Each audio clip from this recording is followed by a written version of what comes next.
Romains 13. Romains 13, versets 1 à 7. Quel passage... ouais. Disons ça comme ça. Quel passage. La relation du chrétien avec le gouvernement. Et pour ceux qui ne le savent pas, je n'ai pas choisi à matin d'aller là parce que c'est à matin, c'est parce que on est dans non, on est dans Romains et à matin, c'est là. Ça fait 25 ans que je suis sauvé cette année. J'ai jamais entendu parler autant de ce sujet-là. La relation du chrétien avec le gouvernement depuis 1 an et demi. J'ai jamais entendu parler de Romains 13 autant que depuis 1 an et demi. Depuis le début de la pandémie, j'ai entendu toutes sortes de choses. J'ai entendu Romains 13 à toutes les sauces. J'ai vu des gens utiliser ce passage-là pour fermer des églises, leur église, l'Église, sur une base prolongée.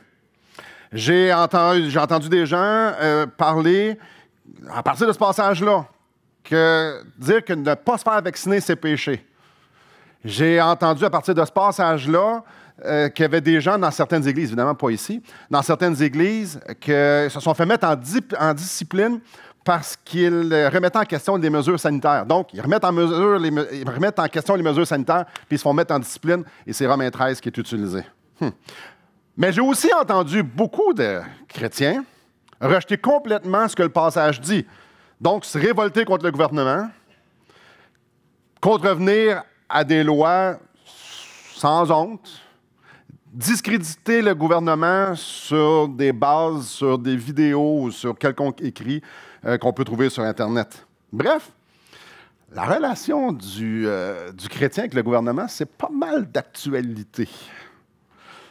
Puis si on regarde l'histoire, ben, ça a toujours été d'actualité parce que c'est vraiment dur d'être soumis, d'honorer à un gouvernement imparfait. C'est vrai aujourd'hui, clairement vrai dans ce temps-là. Allons justement lire ce passage qui est différent un petit peu. Puis ça se peut qu'aujourd'hui, vous soyez inconfortable. Moi, j'ai été inconfortable depuis déjà plusieurs semaines parce que je sais que je vais prêcher ça, l'étudier, puis ça fait comme « Ah ouais, OK ». Donc, ça se peut que ça vous pile un peu ses orteils.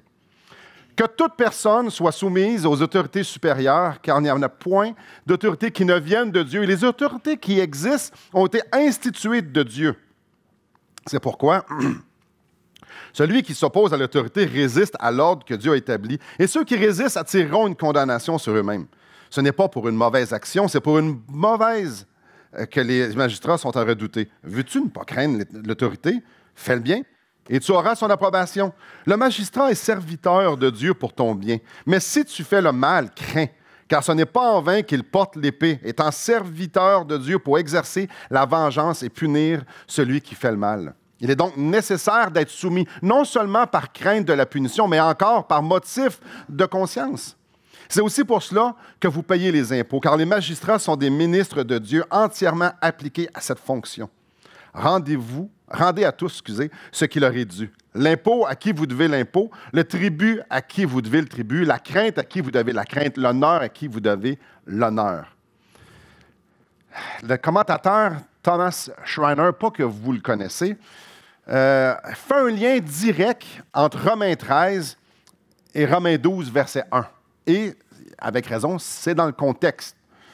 Donc, pour lui, je vais lire le verset 1 de Romains 12. « Je vous exhorte donc, frères, par les compassions de Dieu, à offrir vos corps comme un sacrifice vivant, saint, agréable à Dieu, ce qui sera de votre part un culte raisonnable. » Donc, ils viennent de parler pendant 11 chapitres de temps à quel point Dieu est extraordinaire et ce qu'il a fait pour nous dans le salut en Jésus-Christ. Et à partir de là, c'est des applications pratiques. Donc, avant d'aller dans les applications pratiques, ben, il dit, ben là, offrez vos corps. Et une des applications pratiques, c'est Romains chapitre 13, verset 1. Et lui, il arrive à la conclusion, écoutez bien ça, que la façon qu'un chrétien interagit avec l'autorité et le gouvernement en dit long sur sa consécration à Dieu. Je leur dis dans d'autres mots. Notre rapport avec l'autorité et le gouvernement est directement lié à notre volonté d'honorer Dieu. Et c'est exactement ce que notre texte va nous dire ce matin. Les 3 points qu'on va couvrir, c'est l'origine de l'autorité, le rôle de l'autorité, puis notre rôle face à l'autorité. Donc, on commence, on va y aller tout doucement, que toute personne soit soumise aux autorités supérieures. Il n'y a point d'autorité qui ne vienne de Dieu. Le terme autorité supérieure implique ceux qui gouvernent. Donc, on parle ici de ceux qui dirigent une ville, ceux qui dirigent une région, ceux qui dirigent un pays ou un empire. Et dans la deuxième portion, ce que je viens de dire ici, c'est qu'il n'y a point d'autorité qui ne vienne de Dieu. Donc, Dieu est en train de nous informer ici que les autorités viennent de lui. Et ici, dans cette portion-là, il est en train d'avancer, il fait référence au principe qu'il y ait des gens, une personne ou des gens qui sont à la gouvernance d'un peuple. Et la façon que c'est écrit, il n'y a aucun doute ici de ce qu'il est en train de vouloir mentionner, là. Il n'y a point d'autorité qui ne vienne de Dieu. Donc, il n'y a pas un système de gouvernement qui ne vient pas de Dieu. Ah! Donc, que ce soit la monarchie, que ce soit la démocratie, que ce soit le communisme, que ce soit une république, que ce soit la dictature, le fait qu'il y ait des autorités, un système, une gouvernance, ça vient de Dieu. C'est dans le plan de Dieu que chaque population ait un système de gouvernement. Donc, les systèmes de gouvernement, ce principe-là, ça vient de lui. C'est dans son plan. Puis le verset va encore plus loin dans la dernière portion. Et les autorités qui existent ont été instituées de Dieu. Donc, Paul est en train de faire allusion ici des gens qui sont en place, spécifiquement. Chaque personne dans le gouvernement a été mise là par Dieu. Encore une fois, peu importe le type de gouvernement. Donc, les gouvernements et les officiers du gouvernement, exemple pour nous qui sommes en démocratie, n'échappent pas à la souveraineté de Dieu, sont sous la souveraineté de Dieu. Donc, le système vient de Dieu et les gens en place viennent de Dieu, qu'on les aime ou qu'on ne les aime pas. Mais on le voit tout au long de l'Ancien Testament, ce principe-là, on le voit mis en œuvre. Je vous en mentionne ici quelques exemples. Dans 2 Samuel, chapitre 12, tournez pas, je vais vous le lire. On voit ici que Dieu s'adresse par le prophète à David. David, le roi David. Et voici ce que Dieu dit à David. « Je t'ai mis en possession de la maison de ton maître. J'ai placé dans ton sein les femmes de ton maître. Je t'ai donné la maison d'Israël et de Juda. » Qui a institué David? Je t'ai mis en possession, j'ai placé, je t'ai donné la maison d'Israël et de Juda. C'est Dieu qui a placé David. Et si vous connaissez l'histoire, c'est clair comme l'eau de roche que c'est vraiment Dieu qui a mis David comme roi. Là, vous allez dire, ouais, mais ça, Simon, David, c'est un très bon roi. Ah oui, un très, très, très, très bon roi. C'est super facile. Maintenant, si on continue notre étude un petit peu, on va aller voir dans Jérémie. Tournez pas, je vais vous le mentionner. Jérémie chapitre 27. Voici Dieu s'adresse au travers de Jérémie. Voici ce qu'il dit. C'est moi qui ai fait la terre, les hommes et les animaux qui sont sur la terre, par ma grande puissance et par mon bras étendu. Il n'y a personne qui va s'ostiner avec Dieu. C'est parfait. Et c'est pour ça qu'il dit, et je donne la terre à qui cela me plaît. Formidable. Maintenant, je livre tous ces pays entre les mains de Nebuchadnezzar, roi de Babylone. C'est qui ce gars-là? Nebuchadnezzar, c'était pas un bon, là.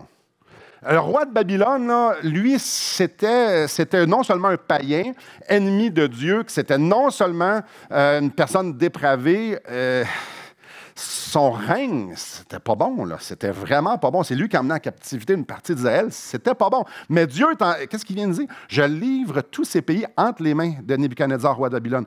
Donc, c'est pas encore là. Ça s'en vient. Mais regardez comment il l'appelle. Il dit « mon serviteur ». Attends un peu. Nebuchadnezzar s'est rendu le serviteur de Dieu maintenant. Je lui donne aussi les animaux des champs pour qu'ils lui soient assujettis. Toutes les nations lui seront soumises. Et là, mettons qu'on va voir dans Daniel, parce que Daniel, c'est lui qui gère un petit peu le royaume avec Nebuchadnezzar et tout ça. Il est très proche de Nebuchadnezzar. Et voici comment, dans Daniel chapitre 2, Daniel s'adresse à Nebuchadnezzar. « Ô roi, tu es le roi des rois. » Déjà en partant, il me semble Daniel va dire mollo, là, c'est pas David, là, c'est Nebuchadnezzar. Mais David avait compris qui avait institué Nebuchadnezzar. « Car le Dieu des cieux t'a donné l'empire, la puissance, la force et la gloire. Il a remis entre tes mains, en quelques lieux qu'ils habitent, les enfants des hommes, les bêtes et les champs et les oiseaux du ciel. Il t'a fait dominer sur eux tous. » Je vais juste répéter quelques petits mots-clés ici. « t'a donné, a remis entre tes mains et t'a fait dominer sur eux tous. Dans tous ces passages-là, le point commun, c'est vraiment clair. C'est Dieu qui donne l'autorité au bon roi et au mauvais roi. Dieu est à l'origine des gouvernements, puis Dieu est à l'origine des personnes qui constituent le gouvernement. Qu'on les aime ou qu'on les aime pas, c'est Dieu qui les a mis là. OK? Donc, il n'y a jamais eu, il n'y aura jamais personne qui va régner sur quelconque petit bout de territoire que Dieu n'a pas mis en place. Dieu est à l'origine de toute autorité. OK. Ça commence facile, hein? On prend une petite gorgée d'eau. Maintenant, on va regarder le rôle de l'autorité. Début du verset 4. Le magistrat est serviteur de Dieu. Bon. On a vu que Dieu donne le pouvoir à certains pour gouverner. Ici, on voit que leur rôle est d'être au service de Dieu, comme Nebuchadnezzar était le serviteur, comme on l'a lu, on vient de le lire. Les gouvernements sont utiles entre les mains de Dieu pour que l'ordre soit établi. Je continue de lire.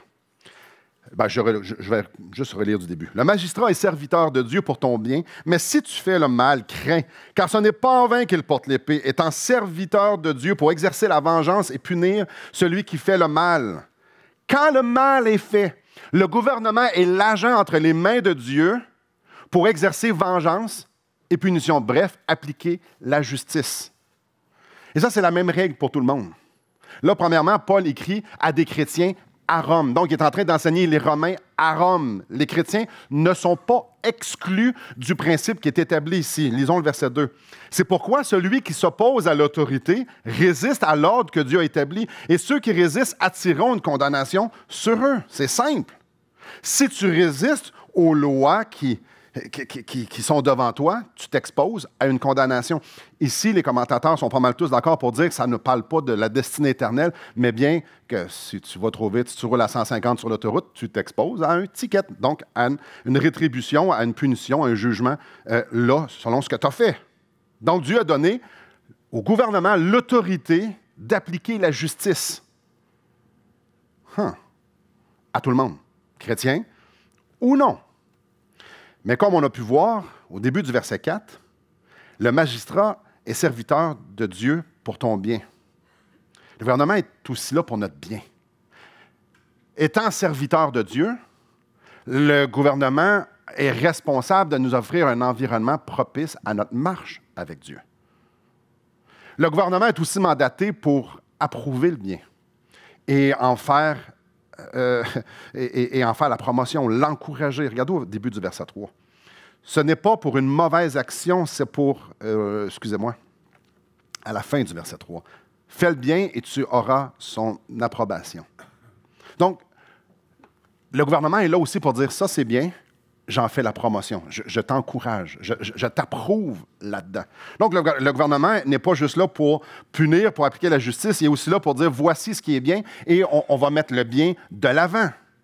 Ça, on va voir le verset 6, on va voir que le gouvernement est aussi mandaté, est au service de Dieu, ce qui a trait à la gestion économique de son territoire. C'est aussi pour cela que vous payez les impôts, car les magistrats sont des ministres de Dieu entièrement impliqués à cette fonction. Donc, les magistrats sont au service de Dieu pour collecter les impôts, pour qu'il y ait une bonne administration du royaume, encore une fois, du royaume, du gouvernement, du pays, de la ville, peu importe, pour qu'on puisse être dans un environnement qui est propice à notre épanouissement.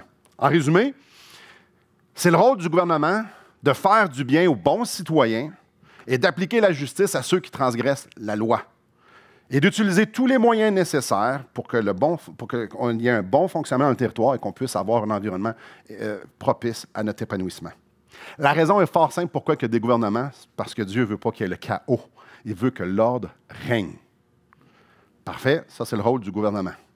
Ça ne nous concerne pas trop, à moins qu'il y ait des membres du gouvernement ici, mais ça ne nous concerne pas trop, mais ça nous indique qu'eux autres, c'est ceux qui vont être redevables pour ça. Maintenant, mon rôle, ton rôle, notre rôle, face au gouvernement, face à l'autorité, c'est là que ça peut se corser un peu. Verset 1, que toute personne soit soumise aux autorités supérieures. Toute personne. Toute personne, en grec, ça veut dire toute personne. Et soumise, ça veut dire ce que ça veut dire. Ça veut dire soumise. OK. Début du verset 2. C'est pourquoi celui qui s'oppose à l'autorité résiste à l'ordre que Dieu a établi. Donc, toute personne doit être soumise. Deuxièmement, je ne dois pas résister parce que si je résiste, Dieu est en train de monter quelque chose, il a établi quelque chose, moi je donne des coups de pied dedans. Non, fais pas ça. On ne fait pas ça. Dieu établit un gouvernement, puis toi, tu t'es soumets, tu ne t'y opposes pas. À date. Facile, hein? Verset 5. Il est donc nécessaire d'être soumis. Là, ça fait 2 fois qu'il en parle. Hein?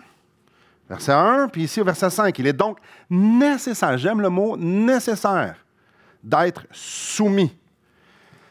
Verset 7. Rendez à tous ce qui leur est dû. L'impôt à qui vous devez l'impôt, le tribut à qui vous devez le tribut, la crainte à qui vous devez la crainte, l'honneur à qui vous devez l'honneur. Donc, soyez des citoyens modèles en action et en pensée. Pourquoi je dis en action, oui, c'est facile, parfait, on donne l'impôt, mais en pensée, bien parce que la crainte et l'honneur, tu le donnes parce que tu l'as en dedans. Tu ne peux pas craindre quelqu'un puis honorer quelqu'un du bout des lèvres. Ça vient du cœur, puis après ça, il y a des actions qui découlent de ta disposition de cœur. OK.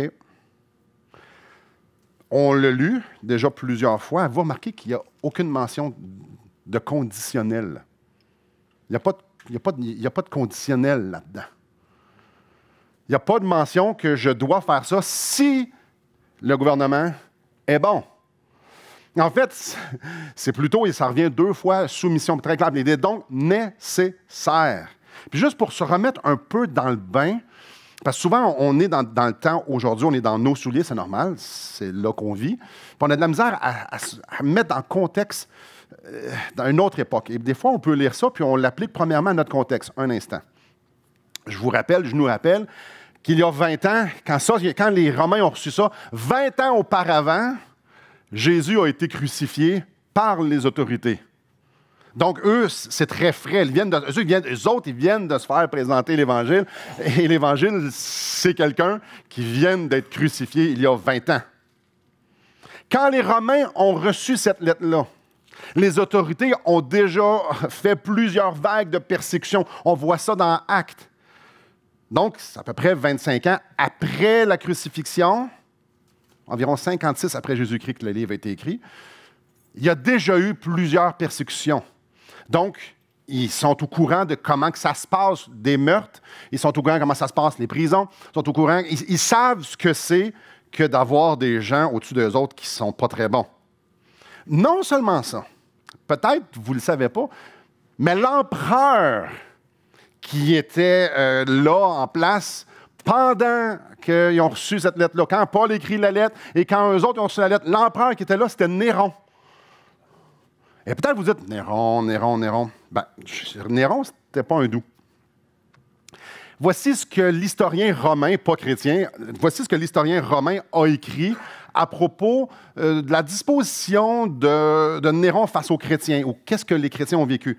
Donc, lui a écrit des annales, puis voici ce que l'historien Tacite a écrit. On fit de leur supplice un divertissement. Les uns, couverts de peaux de bêtes, périssaient dévorés par des chiens. D'autres mouraient sur des croix, ou bien ils étaient enduits de matière inflammable. Et quand le jour cessait de luire, on les brûlait à la place des flambeaux. Et ça, c'est vraiment une très petite citation. Néron, ce n'était pas un doux. Néron est considéré comme un des pires empereurs de l'Empire romain pour les chrétiens. Donc, quand eux reçoivent la lettre, leur gouvernement, c'est Néron. Jésus vient de se faire crucifier et leurs frères et sœurs un peu partout dans l'Empire ont reçu de très grandes persécutions. Quand Paul écrit ça, il sait fort bien que ni Néron, ni les gouverneurs, ni les officiers de l'armée sont bons. Il sait que personne n'est bon, là. Lui-même a subi énormément de persécutions. Il a été laissé pour mort. Et les autorités juives, eux autres non plus, ils n'étaient pas bons, là. Il sait tout ça. En fait, tout le monde savait que Néron démontrait le pire de la dépravité de l'homme. Et c'est dans ce contexte-là que Paul a écrit « Il est donc nécessaire d'être soumis ». La soumission n'est jamais au mérite du gouvernement. On ne donne pas notre soumission au gouvernement parce qu'ils sont bons. S'il n'y a jamais rien de conditionnel. Ici, il leur dit à eux, vous allez être soumis à Néron. Vous allez être soumis au gouverneur, aux officiers de l'armée. C'est jamais conditionnel. Notre soumission n'est jamais conditionnelle. Je vous l'avais dit que c'était facile. Le verset 5, je ne l'ai pas tout lu. Le verset 5 nous donne 2 raisons pourquoi on devrait se soumettre. Il est donc nécessaire d'être soumis non seulement par crainte de la punition, mais encore par motif de conscience. Donc, 2 choses, 2 raisons. Peu importe quel gouvernement on a, peu importe où ce qu'on est, que ce soit en Corée du Nord, que ce soit au Québec, que ce soit en Russie, que ce soit n'importe où, sois soumis par crainte de la punition. Parce que si le gouvernement est corrompu, ben assure-toi de marcher droit parce que la punition ne sera pas juste parce que le gouvernement est corrompu. Si le gouvernement est dur, hey, marche droit, petit homme, parce que s'il est dur, la punition va être conséquente avec le type de gouvernement qu'il va être dur. Si le gouvernement est incompétent, soumets-toi. Tu ne seras jamais capable de convaincre le gouvernement, ni les magistrats, ni la justice que tu as raison, parce qu'ils vont protéger le gouvernement. Crains le gouvernement. Crains. Soumets-toi par crainte, parce que tu ne pourras jamais gagner contre le gouvernement. Fais le bien, parce que faire le mal va faire mal. Ça, c'est la première raison pour se soumettre. Fais pas le mal, parce que faire le mal, ça fait mal. La deuxième raison, c'est par motif de conscience. Tu sais d'où vient le gouvernement. Tu sais d'où vient ton leader. Tu sais qui a mis en place ton leader. Il est clairement établi au verset 1. On le sait, c'est qui. Il n'y a point d'autorité qui ne vienne de Dieu et les autorités qui existent ont été instituées de Dieu. Donc, tu le sais. Tu le sais d'où vient ton leader. Soumets-toi par motif de conscience. Comme le verset 2 dit, tu ne veux pas résister à ce que Dieu a établi. Tu le sais que c'est Dieu qui l'a mis là. Donc, sois soumis à ton gouvernement par honneur à Dieu, pour honorer Dieu. Parce que tu le sais que Dieu est souverain, tu sais que Dieu est en contrôle sur toute chose, tu sais que c'est Dieu qui l'a mis là, même si c'est chaotique, même si ça n'a pas de sens, même s'ils prennent tes frères et sœurs puis ils les attachent sur un poteau, les enduits de résine puis ils les font brûler par pur spectacle dans le jardin de l'empereur, soumets-toi parce que tu sais que c'est Dieu qui a mis Néron là. Soumets-toi. Je fais ce que le gouvernement me demande de faire, même s'ils ne sont pas dignes, parce que je veux avoir une bonne conscience envers Dieu. Je me soumets au gouvernement parce que Dieu me le demande. Puis même si le gouvernement, lui, n'est pas digne, Dieu y est digne que je me soumette à lui. Si Dieu me demande de se soumettre au gouvernement, alors je vais me soumettre au gouvernement pour Dieu, pour honorer Dieu. Encore une fois, ça n'a rien à voir avec le mérite. La relation du chrétien avec le gouvernement, c'est un sujet de l'art dans ce temps-là aussi, parce qu'on le voit un peu partout. Laissez-moi vous citer d'autres textes. Titre 3. Rappelle-leur d'être soumis aux magistrats et aux autorités, d'obéir. C'est clair, hein? 1 Pierre 2, versets 13 à 14. Soyez soumis à cause du Seigneur à toute autorité établie par les hommes, soit au roi comme souverain, soit au gouverneur comme envoyé par lui pour punir les malfaiteurs et pour approuver les gens de bien. Jésus, lui aussi, a enseigné qu'il fallait se soumettre aux autorités. Rendez donc à César ce qui est à César et à Dieu ce qui est à Dieu. Notre rôle qu'on doit avoir envers le gouvernement est super clair. L'attitude est super claire. C'est simple. soumets-toi. Facile. Y a-t-il des questions? Non, c'est pas vrai. Il en manque un petit bout. C'est clair. Et tout le monde tous les commentateurs qui regardent les textes, tout ça, c'est ce que ça dit. Alors, c'est ce qui est. Ceci étant dit, ça, c'est un enseignement général. On ne peut pas comprendre ce texte-là comme un absolu. Paul n'est pas en train de dire ici que les chrétiens doivent abandonner leur sens critique et suivre n'importe quel gouvernement les yeux fermés. Paul n'est pas en train de dire ça.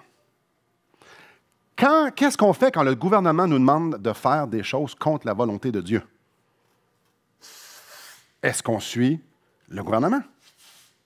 Quand le gouvernement me demande de faire quelque chose que Dieu déclare immoral, est-ce que je le fais?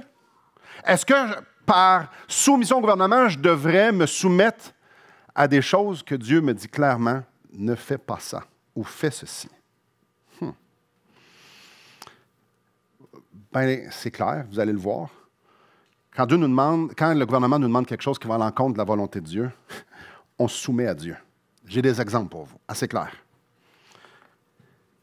Connaissez-vous quelqu'un qui est mort, martyr, parce qu'il n'a pas obéi à ce que les autorités voulaient? Tu sais, il a été crucifié entre deux personnes. Lui, pourquoi il a été crucifié? Il a été crucifié parce qu'il ne s'est pas tait, il ne s'est pas tu, il ne s'est pas tait. Bref, il a continué de parler. Il ne s'est pas tu. Jésus n'a pas arrêté son ministère, même si les autorités lui ordonnaient d'arrêter son ministère. Donc, Jésus a contrevenu à ce passage-là. Ici, c'est un enseignement général. Règle générale, tu fais ça. Mais Jésus, lui, il a continué de parler. À un certain moment donné, Pierre et Jean vont, on se trouve ça dans Actes 3 et 4, ils vont au temple, ils guérissent quelqu'un. Et là, il y a un gros attroupement. Le Sanhédrin, les mêmes personnes qui ont fait crucifier Jésus ramassent Pierre et Jean, puis là, ils le questionnent, puis finalement, ils leur disent, là, Pierre et Jean, vous arrêtez de parler de ce Jésus-là, vous arrêtez d'évangéliser. Voici ce que Pierre et Jean leur répondent. Jugez s'il est juste devant Dieu de vous obéir plutôt qu'à Dieu. Car nous ne pouvons pas ne pas parler de ce que nous avons vu et entendu. Donc, Pierre et Jean regardent les autorités, puis ils leur disent, on ne vous obéira pas. Parce que ce que vous nous demandez, ça va complètement à l'encontre de ce que Jésus vient de nous dire. Jésus vient de nous dire, allez de toutes les nations, faites des disciples. Il nous a dit d'être des témoins. Non, on ne vous obéira pas. On ne peut pas ne pas en parler. Donc, il leur répond ça. Jugez devant Dieu. Est-ce qu'on devrait vous obéir ou non? Donc, ici, tu as Pierre et Jean. Quand même, dans l'histoire de l'Église, ce n'est pas des pieds de céleri. Regardent les autorités, puis ils leur disent, on ne fera pas ce que vous nous demandez. Donc, Pierre et Jean ont aussi désobéi à ce passage-là. OK? Ici, c'est un enseignement général. Avez-vous déjà réalisé, réfléchi, pourquoi il y a eu de la persécution? À partir d'Étienne, il y a eu énormément de persécutions. Il y a eu des milliers de chrétiens qui sont morts. Mais pourquoi ils sont morts? Ben, parce qu'ils ils disaient des choses contraires à ce que les autorités voulaient qu'ils fassent. Donc, nos frères et sœurs se sont tenus debout pour des convictions bibliques, théologiques, que ce soit prêcher l'Évangile ou que ce soit sur le salut par grâce. Ils sont morts pour ça. Ils ont été persécutés pour ça parce qu'ils défiaient les autorités basées sur les Écritures. Quand l'autorité te demande de faire quelque chose qui va à l'encontre de la Bible, ben, l'enfant de Dieu se soumet à Dieu. Quand l'autorité te demande de faire quelque chose contre ce que la Bible dit, tu te soumets à Dieu. Jésus est l'exemple. Les apôtres sont les exemples. Et les disciples des apôtres sont les exemples. Et nos frères et sœurs depuis 2000 ans sont les exemples. Mais faisons très, très attention. Et là, ici, il faut que j'aie l'attention de tout le monde. Il faut faire bien attention de ne pas utiliser une autre source que la Bible comme base de désobéir à Dieu. Il faut faire bien attention de ne pas utiliser autre chose que la Bible comme base pour désobéir à Dieu. Je ne peux pas obéir et me soumettre au gouvernement parce que la science dit autrement. Non. Non, non, non, non, non, non. Je peux pas me soumettre au gouvernement parce que ça me brime, mes émotions, je me sens pas bien là-dedans, donc je vais désobéir. Non, non, non, non. La lignée qui est en arrière de nous, en partant par Jésus, c'est basé sur ce que Dieu demandait qu'ils ont désobéi au gouvernement, pas sur comment eux se sentaient. Oh, mais je suis tanné que ma liberté soit brimée. Ouais, puis... Sur quel passage tu te bases pour désobéir au gouvernement? Il faut faire bien attention de ne pas utiliser une autre base que la Bible pour dire je vais contrevenir à ce que le gouvernement me demande de faire.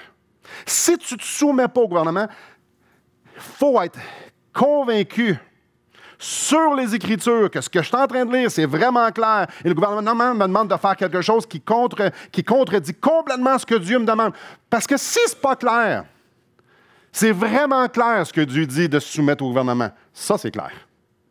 Notre attitude envers le gouvernement, ça, c'est super clair. On vient de le voir, c'est clair, clair, clair. Donc, si je décide d'aller à l'encontre de ça, c'est mieux d'être tout aussi clair. Si le gouvernement dépasse ses droits, si le gouvernement n'est pas compétent, si le gouvernement est inconséquent, si le gouvernement est injuste, il n'y a rien dans la Bible qui nous indique qu'on devrait arrêter de les honorer et de se soumettre à eux. Ah, mais ils nous amènent dans le champ. Ouais, Néron, c'était pas fameux non plus, son affaire. Pourtant, il est nécessaire. Il est nécessaire que vous soyez soumis. Donc, ce n'est pas parce que le gouvernement n'est pas bon et que je considère qu'il n'est pas bon, puis selon les preuves que j'ai, je peux prouver qu'il n'est pas bon, qu'il n'y a rien dans ce qu'on peut voir, puis je ne vois rien d'autre dans la Bible qui me donne la légitimité de dire, ben, je vais le désobéir. Il n'y a rien dans la Bible. Il n'y a rien qui nous indique qu'on devrait arrêter d'honorer et de soumettre aux autorités à cause qu'ils font des choses qu'ils ne devraient pas faire. Je le répète. Ça ne sera pas la dernière fois que je vais le répéter. Pour désobéir au gouvernement, c'est mieux d'être clairement écrit dans la parole de Dieu que Dieu me demande le contraire. Je vous donne des exemples. Des exemples, ça peut être bon. Si le gouvernement nous demande de marier des homosexuels, on fait quoi avec ça? Ben, je ne me soumettrai pas à ça. La Bible est claire. Un mariage, c'est entre un homme et une femme. Je ne me soumettrai pas à ça. Puis je vais aller en prison. Ben, j'irai en prison. C'est écrit noir sur blanc, homme, femme. Et ce que Dieu pense de ce péché-là est clair aussi. Je ne marierai pas personne. Et l'Église n'encouragera pas ça. On est prêt à se faire fermer pour ça. Parce que c'est clair. Si le gouvernement, les autorités, nous demandent de faire une différence entre les ethnies, c'est quoi ça? Ben moi, je suis blanc, il y a du monde qui sont rouges, il y en a qui sont jaunes, il y en a qui sont pas grillés un peu plus, il y en a qui sont grillés pas mal plus. Si Dieu me demande de faire des différences entre les ethnies, comme les nazis ont fait d'ailleurs, ben non, t'as peu, on ne fait pas ça, c'est clair dans la Bible. On est tous égaux aux yeux de Dieu. Je commence à pas être raciste parce que le gouvernement me demande d'être raciste. Non, on n'obéira pas à ça. Jamais, jamais, jamais, jamais. On est tous des êtres humains égaux devant Dieu. Peu importe la couleur de notre peau, notre culture, oui, la langue qu'on parle. Non, je ne ferai pas de différence. Là, j'en dis un. Le prochain exemple, c'est plus contextuel. Si le gouvernement me demande que les vaccinés seulement puissent se réunir en présidentielle, on fait quoi? Oh. Là, Simon, il va avoir un passeport vaccinal, il va avoir quelqu'un à l'entrée qui va faire bip, bip, bip, bip, bip. Puis si ça ne fait pas bip, il ne rentre pas. On fait quoi? C'est clair dans la Bible que l'Église, c'est pour tout le monde. L'Église, c'est pour tout le monde. On ne commencera pas à faire de la discrimination si tu es vacciné. Ton dossier médical n'a pas d'importance quand tu rentres à l'Église. Ça n'a pas d'importance. Jésus allait vers les lépreux. Vous vous en souvenez, c'est pas mal écrit. Non, on fera pas on différenciera, on ne fera pas de discrimination. Moi, je ne suis pas ma place de vous dire de vous faire vacciner ou pas vous faire vacciner. Et ce n'est pas la place de l'Église de faire une discrimination sur aucune base. Et ça, c'est écrit, mais clairement qu'on ne fait pas de favoritisme envers personne, ni les riches, ni les pauvres, ni les vaccinés, ni les pas vaccinés, ni les malades, ni les pas malades. Non, l'Église, c'est pour tout le monde. Est-ce que l'Église va faire une discrimination de sorte que seulement un certain groupe vont pouvoir venir adorer le Seigneur? Ouais, pourtant, c'est écrit. C'est écrit. qu'on doit être là les uns pour les autres. C'est écrit qu'on doit adorer ensemble. Fait que si on m'oblige ça, si on oblige ça, pas question que j'obéisse à ça. Du tout. Qu'on ait quelqu'un qui fasse une discrimination à l'entrée. Non, on ne fera pas ça. J'aimerais ajouter, le chef de l'Église, c'est qui? Ouais, c'est Christ. Ça veut dire quoi, ça? Parce que on vient de dire quelque chose quasiment folklorique. Mais ça veut dire quoi que le chef de l'Église, c'est Christ? Ça veut dire que le gouvernement n'a pas d'autorité sur l'Église. Frères et sœurs, il y a des répercussions à juste cette vérité-là. L'Église est souveraine dans chacune de ses décisions. Qu'est-ce que je veux dire par là? Que ce n'est pas quelqu'un d'extérieur, il n'y a pas une entité, une personne ou des personnes qui vont nous dire comment faire les choses que le Seigneur nous demande de faire. Le seul chef qu'on a, c'est Christ. C'est la révélation de Dieu dans sa parole. C'est notre seule autorité. Notre soumission au gouvernement, aux lois gouvernementales, c'est parce qu'elles respectent la volonté de Dieu. Quand on se respecte, puis on respecte à plein de lois gouvernementales, pas juste une question COVID, là, au niveau fiscal, il y a plein de lois qu'on respecte. Bien, on respecte les lois gouvernementales parce qu'elles respectent la volonté de Dieu. Donc, volontairement, on se soumet à ce que le gouvernement nous demande. Parce que Dieu nous demande de se soumettre au gouvernement quand c'est selon sa volonté. On le fait, sans problème. Mais si le gouvernement veut fermer l'Église, ou la restreindre dans ses droits d'opération, puis nous, on considère que ça va à l'encontre de la volonté de Dieu. Donc, si Dieu nous demande quelque chose, puis le gouvernement, sur une autre base, nous dit « vous devriez fermer », bien, moi, je vais être le premier à dire « on obéit à Dieu plus qu'au gouvernement ». Ce principe-là est vrai, personnellement, est vrai dans notre couple, est vrai dans notre famille, dans notre gouvernement. Dieu demande à ma femme d'être soumise. Un instant, si je demande quelque chose à ma femme de faire quelque chose contre ce que Dieu révèle, un instant, c'est elle devant Dieu en premier. On est redevable devant Dieu en premier. Attends un petit peu, l'Église, la parole de Dieu nous dit qu'on doit être soumis aux autorités, même dans l'Église. Donc, le conseil d'administration, mais nous, si on s'en va dans le champ et on vous demande de faire des choses qui sont anti-bibliques, hey, salut, vous nous faites partir sa presse ou vous partez sa presse. Non, non. Encore une fois, si on ne se soumet pas au gouvernement, c'est mieux d'être clairement écrit. Si le gouvernement nous demande de faire des choses ou d'être des gens que c'est clairement contre la volonté de Dieu, c'est clair, là. Alors là, on se soumet à Dieu. Mais sinon, on se soumet au gouvernement, c'est clair, ce passage-là est hyper clair.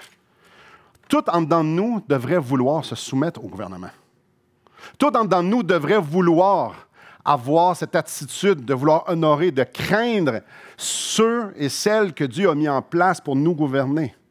Tout en nous devrait désirer reconnaître l'œuvre de Dieu dans l'établissement de ce gouvernement-là, parce qu'ils sont là comme serviteurs de Dieu pour que nous puissions vivre en paix. Évidemment, d'une façon imparfaite, mais ils sont là pour ça. C'est pour ça que Dieu les a mis. Je répète ce que Thomas Schreiner a dit, ce que j'ai cité tantôt. La façon qu'un chrétien interagit avec l'autorité et le gouvernement en dit long sur sa consécration à Dieu. Ça prend beaucoup d'engagement envers Dieu pour pouvoir se soumettre à quelconque gouvernement terrestre. Je répète ça. Ça prend beaucoup d'engagement à Dieu pour se soumettre à quelconque gouvernement terrestre. Néanmoins, Dieu est clair. Il est donc nécessaire d'être soumis. Alors, chacun d'entre nous, on s'examine à cette lumière-là. Dieu a mis tout ce beau monde-là, ou tout ce mauvais monde-là, en place pour nous. Ça prend beaucoup de confiance en Dieu pour dire « D'accord. » Verset 7, ça dit quoi? « Non seulement je vais payer mes impôts et le tribut, mais je vais avoir la crainte et l'honneur envers eux. » Ça prend un sacrifice, le sacrifice de nos vies.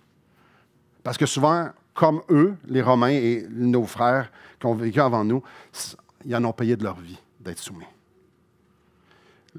Mais le sacrifice de nos vies qui est raisonnable, que ça nous parle au chapitre 12, verset 1, touche tous les aspects de nos vies.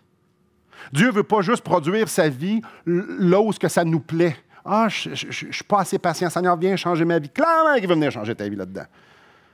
Ah, Seigneur, je lutte pour tel péché. Viens changer ça. Oui, il veut changer ça. Je veux plus être aimant. Oui, il veut changer ça. Seigneur, j'ai haï le gouvernement. Il veut aussi changer ça. Le chapitre 13, verset 1 à 7, est lié avec le chapitre 12, verset 1. Il veut nous transformer dans chaque domaine de nos vies. Et là, je me pose la question, je vous pose la question tout à fait sans jugement. Comment est ton rapport avec les gouvernements? Ah, mais moi, je suis d'accord avec les mesures sanitaires. Ouais, non, pas de ça je parle. Pas juste avec le COVID. C'est quoi le rapport avec votre gouvernement? Tu sais, vous savez, ça nous parle honorer. Est-ce que j'honore mon gouvernement, le maire de ma ville? Honorer. Tu ne peux pas les critiquer, il faut que je les honore. Les polices. Je ne peux pas leur en vouloir. Ils sont là pour appliquer la justice. C'est quoi mon rapport avec les autorités? Parce que Dieu veut que nos cœurs soient transformés par son Esprit Saint, de sorte à ce qu'on puisse être un témoignage vibrant et être des citoyens modèles. Je vous exhorte donc, frères, par les compassions de Dieu, à offrir vos corps comme un sacrifice vivant, saint, agréable à Dieu, ce qui sera de votre part un culte raisonnable.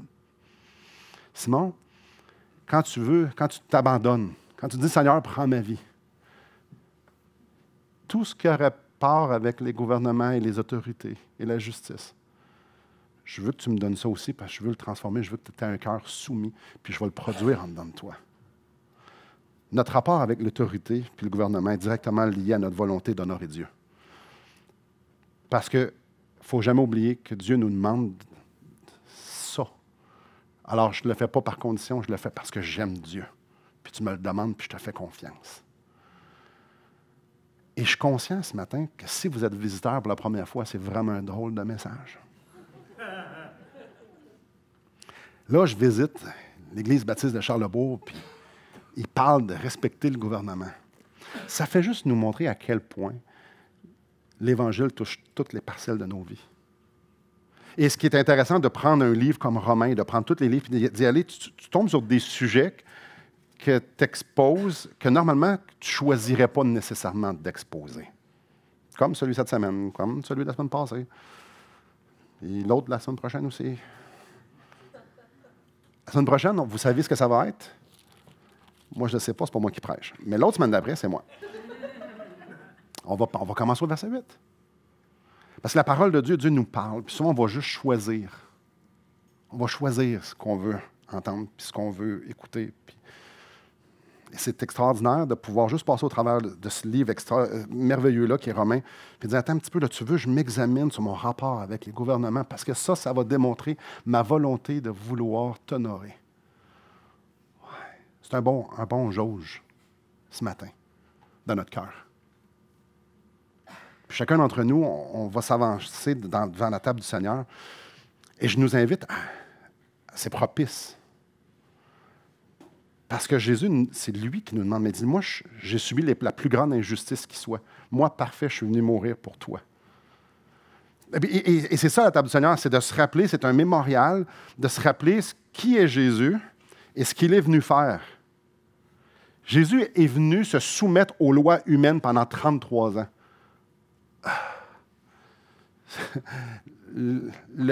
L'autorité de ses parents. Sérieux? Ah ouais, Jésus, le Créateur, celui de qui tout vient. Ah ouais, la source de toute chose, la cause de tout effet. Ah ouais, attends un peu. Lui, il est venu se soumettre, puis il dit, tu vas faire pareil, Simon. OK? Et justement, c'est un mémorial pour se rappeler. Qui est ce Jésus-là? Et ce qu'il a fait pour nous. Et ce qu'il nous demande, c'est, Seigneur, pas Seigneur, Simon, je veux te transmettre ma vie, mais pas juste la vie éternelle, la vie ici sur la terre. Je veux former ta personnalité, ton caractère, ton essence, pour que ça me ressemble à moi. Et c'est tellement un bon temps de prendre la pas du Seigneur et de dire, Seigneur, et que de la résistance dans certains endroits, peut-être celui-là de ce matin, le sujet de ce matin, c'en est un, mais peut-être vous avez les vôtres, vos sujets de résistance. Peut-être ce matin, vous êtes en train de vivre quelque chose avec une relation ou un péché que vous tenez, ou peu importe. C'est bon de se prendre la table du Seigneur et de se rappeler que Dieu nous invite à sa table, imparfait. Puis il dit, laisse-moi te purifier. Fais juste venir à moi. Viens à moi. Et cette table-là, c'est Jésus qui était là, juste quelques heures avant d'être livré. Il a regardé ses disciples avec du pain. Puis il dit, ça, c'est mon corps qui va être brisé pour vous, qui est un signe d'alliance, puis il en donne à chacun. Puis après ça, il a pris une coupe de vin. Puis il a bu, c'est ça, c'est mon sang qui va être répandu. Ce sang-là qui était pour les purifier. Jésus savait très bien que Judas était là. Jésus savait le cœur de tout le monde. Il savait que Pierre était pour le renier. Il savait que les gars en avant, c'était des imparfaits. Il le savait. Mais il savait aussi qu'il les aimait et que son sacrifice était pour pourvoir à leur salut éternel. Ah, combien c'est bon de prendre le repas du Seigneur en famille, de se rappeler, parce qu'un jour, on va le prendre avec lui. Et se rappeler le privilège qu'on a d'appartenir à une si grande famille.